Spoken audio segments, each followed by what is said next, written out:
सबको नमस्कार, जय हिंद, सुप्रभात। आज हम लोग हिस्ट्री में फिर आज पांचवा वीडियो होगा। ये एनसीईआरटी क्लास 7 का ये 5th पार्ट है। इसमें दिल्ली सल्तनत में हम लोग चर्चा करेंगे, लोधी वंश और मुगल वंश की स्टार्ट भी करेंगे। आज ये बहुत इंपॉर्टेंट क्वेश्चन 30 क्वेश्चन का चर्चा करेंगे। काफ़ी विस्तार पूर्वक इसको व्याख्या करते चलेंगे। व्याख्या को भी आप ध्यान से सुनेंगे, क्योंकि व्याख्या में भी बहुत से प्रश्न आपको बनेंगे यहाँ पर। ठीक है, ये काफ़ी इंपॉर्टेंट प्रश्न है जो कि आप हर एग्जाम में आपको ये काम करेगा। यदि वीडियो अच्छा लगेगा तो सब्सक्राइब जरूर करेंगे, लेकिन सबसे पहले बोलेंगे कि अब वीडियो को अंत तक देखिए। चलिए स्टार्ट करते हैं। आज का पहला प्रश्न कहता है क्या कि दिल्ली सल्तनत के शासकों में सबसे लंबा समय तक शासन करने वाला शासक कौन था। यानी दिल्ली सल्तनत में जितना भी शासक हुए थे, सबसे लंबा समय तक शासन करने वाला शासक कौन था। पहला ऑप्शन देख रहे हैं कि अलाउद्दीन खिलजी, दूसरा है इल्तुतमिश, चौथा बहलोल लोदी, तीसरा बहलोल लोदी और चौथा ऑप्शन है इब्राहिम लोदी। तो इसका आंसर जो होगा बहलोल लोदी। ठीक है, यानी बहलोल लोदी ने दिल्ली सल्तनत के सभी शासकों में सर्वाधिक समय तक 38 वर्ष शासन किया था। उसका अधिकतर समय विद्रोहों के दमन में बीता, है ना। यानी बहलोल लोदी का अधिकतम समय जो था विद्रोहों के दमन में बीता। उसने दिल्ली सल्तनत को पुनर्स्थापित किया था। नेक्स्ट क्वेश्चन हम लोग चलते हैं सेकेंड। बहलोल लोदी ने कब लोदी वंश की स्थापना की। आसान प्रश्न है।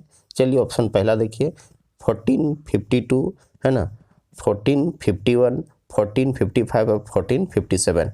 तो इसका आंसर होगा सेकेंड, यानी दूसरा 1451 ईस्वी में बहलोल लोदी ने लोदी वंश के नाम से प्रथम अफगान राज्य की स्थापना की। वह दिल्ली की गद्दी पर बैठने वाला प्रथम अफगान शासक था। ये भी लाइन बहुत महत्वपूर्ण है। नेक्स्ट क्वेश्चन तीसरा प्रश्न कहता है कि बहलोल लोदी अपने सरदारों को क्या कहकर पुकारता था। बहुत महत्वपूर्ण क्वेश्चन है ये। ठीक है, क्वेश्चन पहला ऑप्शन दिया है कि मकसद ए आली, मकसद ए फाजिल, तीसरा में है कमरूद ए खान और चौथा दिया है मकबर ए कादिल। तो यहाँ पर इसका आंसर होगा पहला ऑप्शन दिया है, यानी बहलोल लोदी जो था अपने सरदारों को मकसद ए आली कह करके पुकारता था। और ये फिर इंपॉर्टेंट लाइन यहाँ याद रखिएगा कि जो बहलोल लोदी ऐसा शासक था जो अपने सरदारों के खड़े रहने पर, यानी राज दरबार में भी यदि उसके सरदार खड़े रहते थे तो वह स्वयं भी खड़ा रहता था, यानी वो अपने सिंहासन से उठ जाता था। ठीक है, उसकी मुख्य सफलता जो था जौनपुर को दिल्ली सल्तनत में मिलाना था। ये भी लाइन बहुत इंपॉर्टेंट है। नेक्स्ट क्वेश्चन 4 में चलते हैं। चौथा प्रश्न कहता है कि सेना में दशमलव पद्धति लागू करने का श्रेय किसे जाता है। यानी सेनाओं में जो है दशमलव पद्धति लागू करने का श्रेय किस शासक को जाता है। पहला ऑप्शन जलालुद्दीन खिलजी, दूसरा मुबारक खिलजी, तीसरा इब्राहिम लोदी, चौथा है फिरोज शाह तुगलक।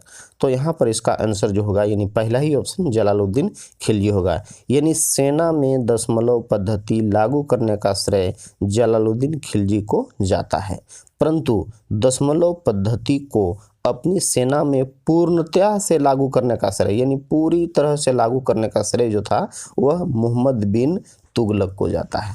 नेक्स्ट क्वेश्चन हम लोग देखते हैं यहाँ पर, सिकंदर लोदी का मूल नाम क्या था। ये भी क्वेश्चन छोटा सा लेकिन बहुत इंपॉर्टेंट है। पहला ऑप्शन दिया है उल्लुक खां, दूसरा निजाम खां, तीसरा आरिज खां और चौथा काफूर खां। तो सिकंदर लोदी का मूल जो नाम था वह निजाम खां था। बहलोल लोदी के मृत्यु के बाद, यानी बहलोल लोदी के मृत्यु के बाद वह 1489 यानी 1489 ईस्वी में दिल्ली का सुल्तान बना। उसने सीमा विस्तार, ये भी बहुत इंपॉर्टेंट लाइन है, उसने सीमा विस्तार के साथ आर्थिक सुधारों पर जोर दिया। नेक्स्ट क्वेश्चन 6 में चलते हैं। सिकंदर लोदी ने भूमि के माप के लिए गज ए सिकंदरी नामक एक प्रमाणिक माप का प्रारंभ किया, जिसमें कितने खाने थे। इंपॉर्टेंट क्वेश्चन ये भी है। पहला ऑप्शन दिया है 40 खाना, दूसरा दिया है 29, तीसरा दिया है 39 और चौथा ऑप्शन दिया है 49। तो जो सिकंदर लोदी ने भूमि मापने के लिए गज ए सिकंदरी नामक एक प्रमाणिक माप प्रारंभ किया था, जिसमें 39 यानी 39 खाने थे। ठीक है, सिकंदर लोदी का मकबरा जो है वह दिल्ली में स्थित है। इसने, यानी सिकंदर लोदी ने आगरा शहर की भी स्थापना किया था। ये भी लाइन बहुत इंपॉर्टेंट है। नेक्स्ट 7 क्वेश्चन, कहता है कि इब्राहिम लोदी गद्दी पर कब बैठा था, यानी सिंहासन पर कब बैठा था, डेट सहित याद रखना है। चलिए देखिए, पहला ऑप्शन दिया है 22 अक्टूबर 1517 ईस्वी में, 22 नवंबर 1517 ईस्वी में, 22 दिसंबर 1517 ईस्वी में और 25 नवंबर 1517 ईस्वी में। तो यहाँ पर इसका आंसर होगा, यानी इब्राहिम लोदी जो था 22 नवंबर 1517 ईस्वी में गद्दी पर बैठा था। सिकंदर लोदी की मृत्यु के बाद उसका ज्येष्ठ पुत्र यानी उसका बड़ा पुत्र इब्राहिम लोदी गद्दी पर बैठा। वह लोदी वंश का अंतिम शासक था। नेक्स्ट क्वेश्चन 8, पानीपत का प्रथम युद्ध किसके किसके बीच हुआ था। ये इंपॉर्टेंट क्वेश्चन है, कई बार पूछा गया है और आसान भी है। पहला ऑप्शन दिया है इब्राहिम लोदी एवं बाबर के बीच, दूसरा ऑप्शन दिया है सिकंदर लोदी एवं बाबर के बीच, तीसरा ऑप्शन दिया है इब्राहिम लोदी एवं बलबन के बीच, चौथा ऑप्शन दिया है सिकंदर लोदी एवं बलबन के बीच। तो इसका आंसर जो होगा, यानी पहला ऑप्शन दिया है इब्राहिम लोदी और बाबर के बीच, यानी 1526 ईस्वी में पानीपत का प्रथम युद्ध इब्राहिम लोदी एवं बाबर के बीच हुआ था, जिसमें बाबर ने इब्राहिम लोदी को पराजित कर मुगल वंश की स्थापना की थी। बहुत इंपॉर्टेंट है ये। नेक्स्ट क्वेश्चन 9, दिल्ली सल्तनत में किसने सबसे पहले आरिज यानी सैन्य विभाग की स्थापना की थी। पहला ऑप्शन दिया है अलाउद्दीन खिलजी, दूसरा दिया है इब्राहिम लोदी, तीसरा बलबन और चौथा ऑप्शन दिया है बहलोल लोदी। तो इसका आंसर होगा बलबन, यानी बलबन ने सबसे पहले दिल्ली सल्तनत में आरिज यानी सैन्य विभाग की स्थापना किया था। नेक्स्ट क्वेश्चन 10वां प्रश्न कहता है कि इल्तुतमिश ने सामंतों और जमींदारों के स्थानों पर अपने विशेष गुलामों को सूबेदार नियुक्त किया, जिसे फारसी में क्या कहा जाता है। बहुत इंपॉर्टेंट है ये, ठीक है। तो ऑप्शन देखिए, पहला है बदंगा, दूसरा है फिनंगा, तीसरा ऑप्शन दिया है सिकदार और चौथा जहानपनाह। तो इसका आंसर होगा यानी वदंगा, यानी इल्तुतमिश ने सामंतों और जमींदारों के स्थान पर, यानी सामंत और जमींदार को ही सूबेदार नियुक्त किया जाता था, लेकिन इल्तुतमिश पहला शासक था जिसने सामंतों और जमींदारों के स्थान पर अपने विशेष गुलामों को सूबेदार नियुक्त किया, जिसे फारसी भाषा में वदंगा कहा जाता है, ठीक है, वदंगा कहा जाता है। इन्हें सैनिकों की सेवा के लिए खरीदा जाता था, यानी ये जो गुलाम जिन्हें सूबेदार नियुक्त करता था, इन गुलामों को सैनिकों की सेवा के लिए खरीदा जाता था। नेक्स्ट चलते हैं 11 यानी 11वां प्रश्न, वह भूमि जो सैनिकों को वेतन के बदले दिया जाता था उसे क्या कहा जाता था, यानी वह भूमि जो सैनिकों को वेतन के बदले दिया जाता था उसे क्या कहा जाता था। पहला ऑप्शन है आमिल, दूसरा मुकदम, तीसरा इक्ता और चौथा ऑप्शन दिया है सिक। तो इसका आंसर होगा इक्ता, यानी वह भूमि जो सैनिकों को वेतन के बदले दिया जाता था उसे इक्ता कहा जाता था। नेक्स्ट क्वेश्चन बहुत इंपॉर्टेंट क्वेश्चन है, क्वेश्चन नंबर 12 कहता है कि 1206 ईस्वी में बख्तियार खिलजी ने झारखंड के रास्ते कहाँ पर आक्रमण किया था। ये झारखंड के सभी एग्जाम के लिए बहुत इंपॉर्टेंट है। पहला ऑप्शन दिया है नदिया, दूसरा पालून, तीसरा सतगांव और चौथा इटखोरी। तो इसका आंसर होगा नदिया, यानी नदिया आधुनिक पश्चिम बंगाल को कहते हैं, है ना। नदिया में आक्रमण के समय बख्तियार खिलजी जो था वह बनारस पिठोरिया मार्ग का अनुसरण किया था। ये भी क्वेश्चन बहुत इंपॉर्टेंट है, यानी कहता है कि कभी कभी पूछता है कि किस मार्ग का बख्तियार खिलजी ने नदिया में आक्रमण के समय अनुसरण किया था। तो इसका आंसर होगा यानी बनारस पिठोरिया मार्ग का। नेक्स्ट क्वेश्चन 13 कहता है कि इल्तुतमिश एवं बलबन के शासनकाल में झारखंड में किस शक्तिशाली नागवंशी राजा का शासन था, ठीक है। तो यानी इल्तुतमिश और बलबन के समय जो झारखंड में जो नागवंशी राजा था वो कौन था, जो बहुत शक्तिशाली था, वो किसका शासन था, ठीक है। पहला ऑप्शन दिया है भीमकर्ण, दूसरा हरिकर्ण और तीसरा प्रताप राय और चौथा दुर्जनशाल। तो इसका आंसर होगा भीमकर्ण, यानी इल्तुतमिश एवं बलबन के शासनकाल में झारखंड में जो हरिकर्ण एक शक्तिशाली राजा था उसी का यहाँ पर शासन चलता था।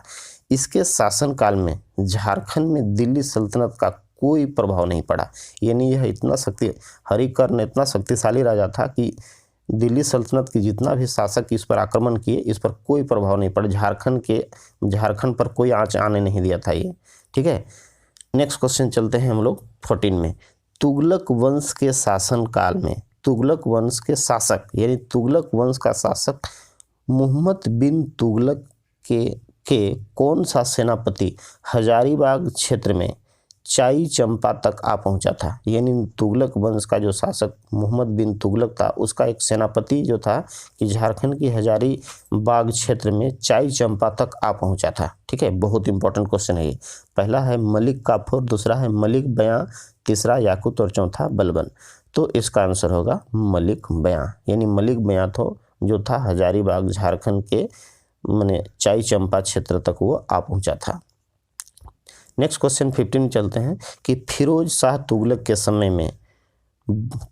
समय में बंगाल का कौन सा शासक हजारीबाग के सतगावा में अपनी राजधानी बनाई थी।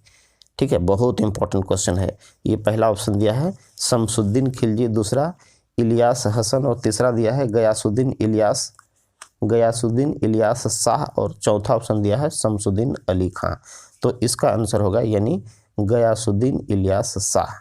यानी फिरोज शाह तुगलक के समय में बंगाल का एक शासक था गयासुद्दीन इलियास खां, जो सतगावा को यानी हजारीबाग के सतगावा को अपना राजधानी बनाया था। दिल्ली के तुगलक वंश एवं लोधी वंश के शासक सतगावा से आगे नहीं बढ़ सके थे। यानी सतगावा से आगे, वहाँ तो राजधानी बनाया लेकिन वहाँ से आगे नहीं बढ़ सके थे, जिसका कारण था कि उन्हें एक शक्तिशाली नागवंशी राजा ने उसे कड़ी टक्कर दी थी और उसको यहाँ आगे बढ़ने से रोक लिया। ठीक है, नेक्स्ट क्वेश्चन चलते हैं 16।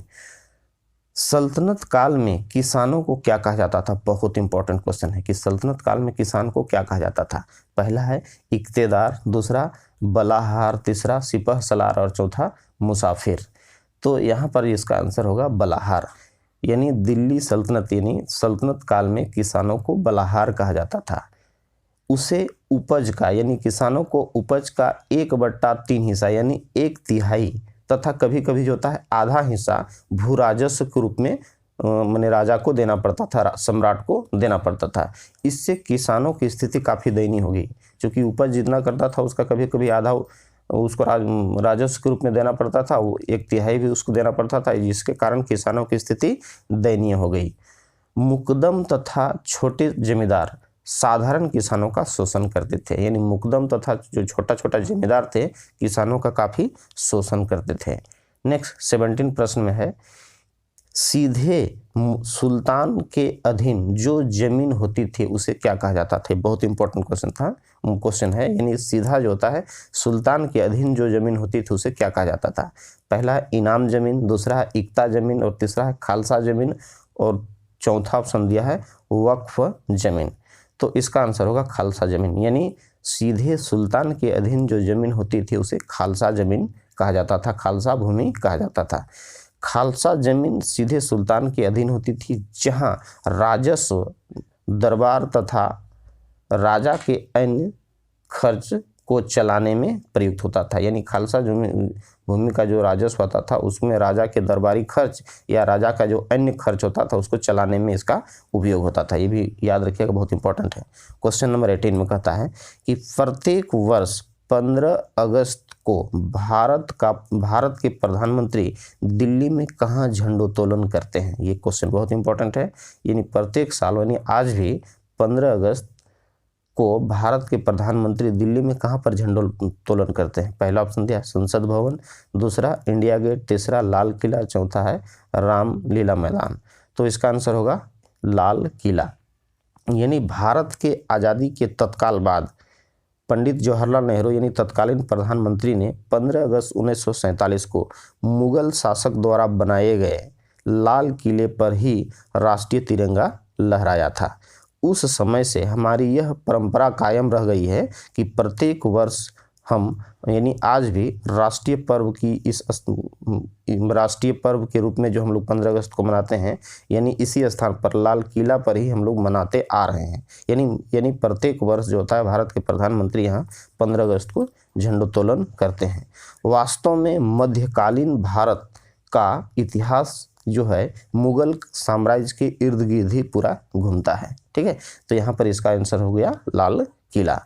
19 क्वेश्चन में कहता है कि मुगल शब्द का शाब्दिक अर्थ क्या है। यानी मुगल जो शब्द बना है यानी मुगल शब्द का शाब्दिक अर्थ क्या है। पहला है कि महान, दूसरा बहादुर और तीसरा ऑप्शन दिया है शक्तिशाली और चौथा दिया है असहाय। तो यहाँ मुगल शब्द का शाब्दिक अर्थ जो है वो बहादुर होता है। यानी मुगल शब्द लेटिन भाषा के शब्द मोंग से बना है जिसका अर्थ होता है बहादुर। ठीक है, तो बाबर मुगल वंश का संस्थापक था। यानी बाबर जो था मुगल वंश का संस्थापक था। उसने माने उसके व्यक्तित्व में, यानी बाबर के व्यक्तित्व में मंगोल तुर्की परंपराओं एवं आदर्शों की झलक मिलती है। ठीक है, दोनों की झलक इन पर मिलती है। नेक्स्ट क्वेश्चन चलते हैं। बाबर का मूल नाम क्या था? बाबर का मूल नाम क्या था? पहला ऑप्शन दिया है कि जलालुद्दीन मोहम्मद बाबर, दूसरा है अलाउद्दीन मोहम्मद बाबर, तीसरा है जहीरुद्दीन मोहम्मद बाबर, चौथा ऑप्शन दिया है फखरुद्दीन मोहम्मद बाबर। तो इसका आंसर होगा तीसरा, यानी बाबर का मूल नाम जो था वह था जहीरुद्दीन मोहम्मद बाबर। यानी बाबर को 12 वर्ष की उम्र में पिता शेख मिर्जा के मृत्यु के बाद फरगना की गद्दी मिली थी। यानी फरगना का वो शासक बना था। नेक्स्ट क्वेश्चन 21 में 1527 ईस्वी में बाबर एवं राणा सांगा के बीच कहाँ पर युद्ध हुआ था? यानी 1527 ईस्वी में बाबर एवं राणा सांगा के बीच कहाँ पर युद्ध हुआ था? पहला ऑप्शन दिया है पानीपत, दूसरा खानवा, तीसरा चंदेरी और चौथा घाघरा। तो याद रखिएगा कि बाबर और राणा सांगा के बीच में 1527 ईस्वी में खानवा का युद्ध हुआ था, जिसमें से राणा सांगा पराजित हुए थे।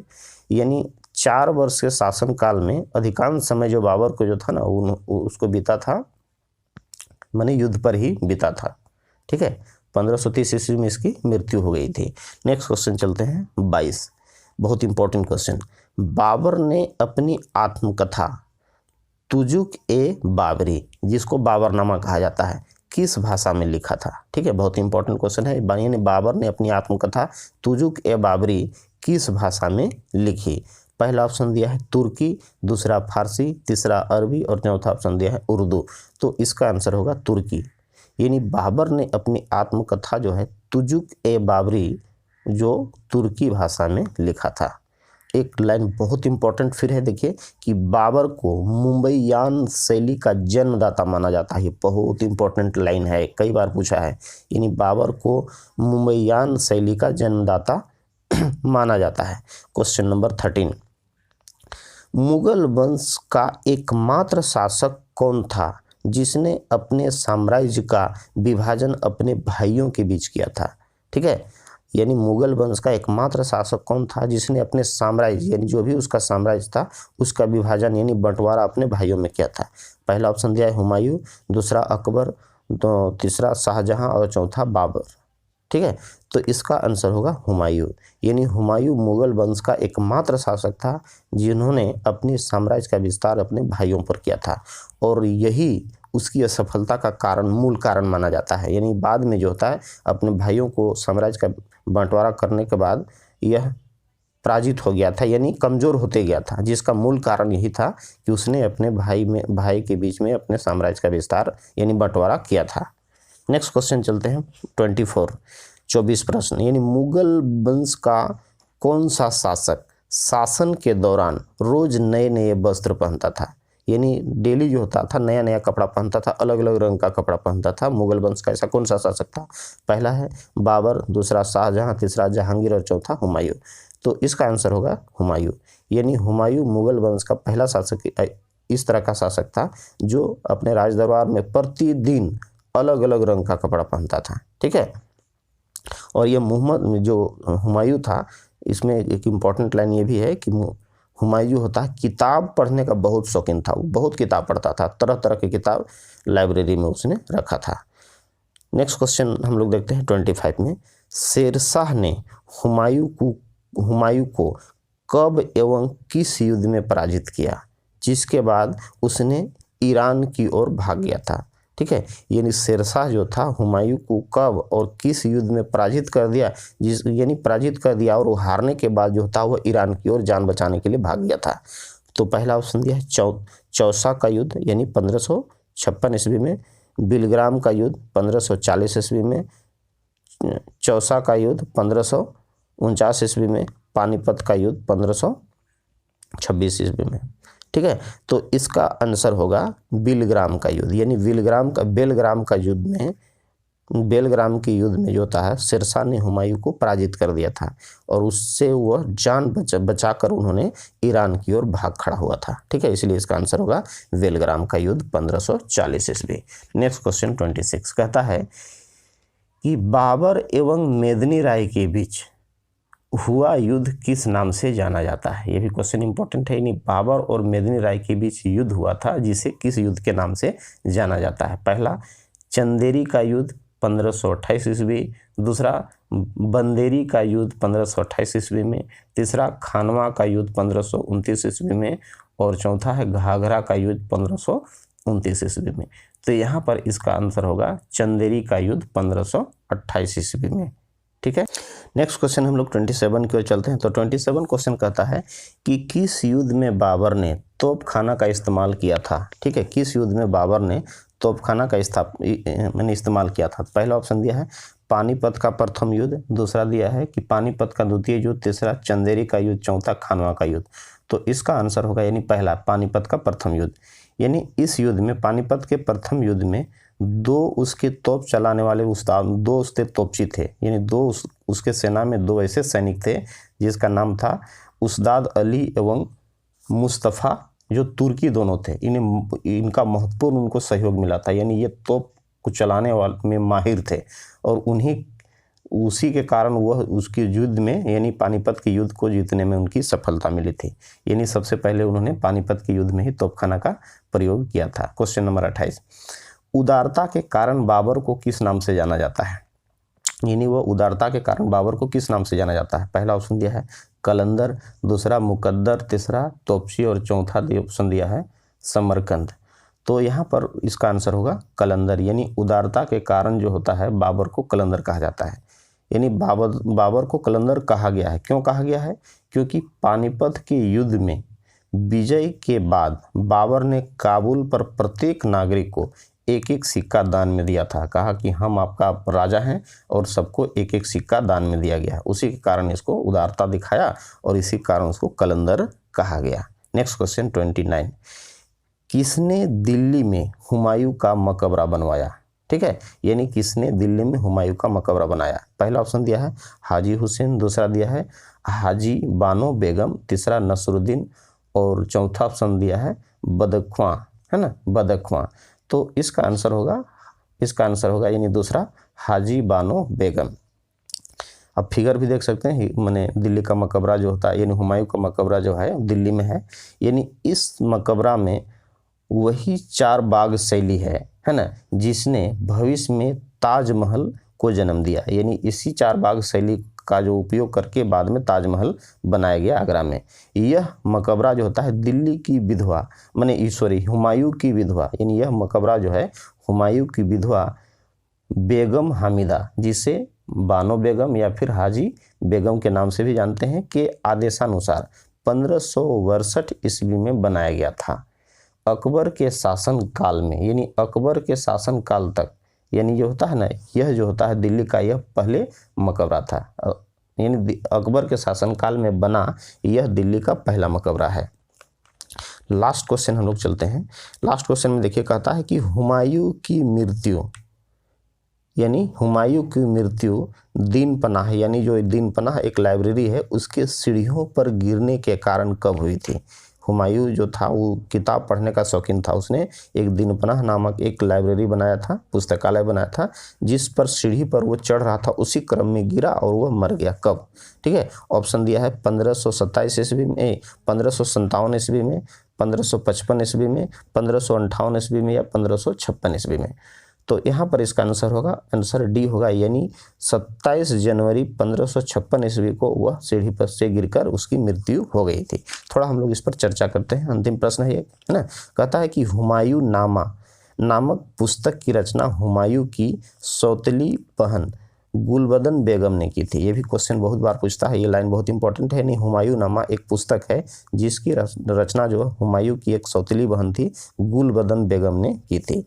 हुमायूं द्वारा लड़ा गया प्रमुख युद्ध का एक क्रम थोड़ा सा याद रखिएगा इसको। हुमायूं कौन कौन सा युद्ध लड़ा था? तो हुमायूं द्वारा लड़ा गया युद्ध का जो क्रम है, दोहरिया का युद्ध है जो 1500 32 ईस्वी में लड़ा गया था। चौसा का युद्ध जो है 1539 ईस्वी में लड़ा गया था। बिलग्राम का युद्ध 1540 ईस्वी में लड़ा गया था। और सरहिंद का युद्ध जो है वह 22 जून 1555 ईस्वी को लड़ा गया था। चलिए, बहुत इंपॉर्टेंट क्वेश्चन का चर्चा आज हम लोग किए। यदि अच्छा लगा तो जरूर इसको सब्सक्राइब करें और दोस्तों के बीच शेयर करें। ठीक है, फिर हम लोग नेक्स्ट वीडियो हम लोग मुगल शासक से ही हम लोग अगला लेके आएंगे, जो काफ़ी महत्वपूर्ण होगा। यानी मुगल वंश का एक और वीडियो मैं अपलोड करूंगा जो बहुत ही महत्वपूर्ण है, उसको भी देखना है तो आपको जरूर सब्सक्राइब कर लीजिए। Okay, bye.